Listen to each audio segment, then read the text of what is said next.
Nag-award na ang cast ng GMA Public Affairs Afternoon Prime Series na You're My Favorite Song sa magiging feedback ng viewers sa kanilang serye. Kahapon, nakatanggap sila ng special treat sa kanilang media conference.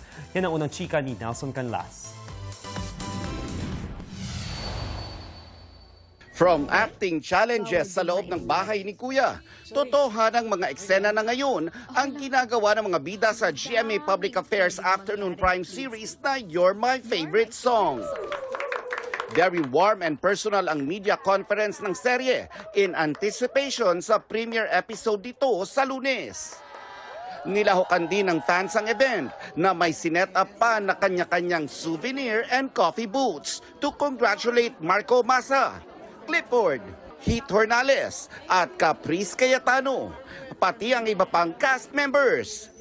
Sina Caprice at Marco excited sa magiging feedback ng Kapuso viewers sa kanilang drama series. Na-excite po kaming makarelate po lahat. Hindi lang po mga Gen Zs, kundi yung mga parents din po kasi dito po matatandaan at may matututunan din po sila from us Gen Zs. As much as possible, we want to be a reflection of our generation and to be a good example po sa mga kagaya po namin. Not just sa generation namin, pati na rin sa mga susunod pa.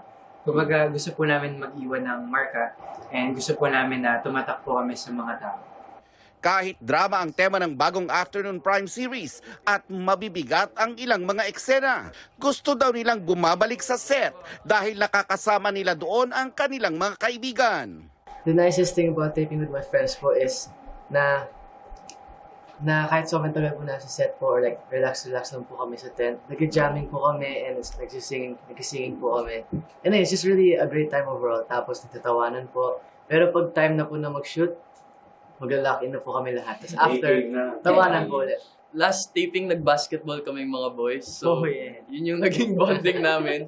Pero syempre, minake sure muna namin na wala kaming eksena afterwards para at least professional kami, so... Teka muna, hindi ba nalilive out si Cap? Hindi. Syempre, yung favorite bonding namin ni Caprice ay food trip. Mahilig kami mag-order ng food sa set. Ito ang unang balita. Nelson Canlas, GMA News.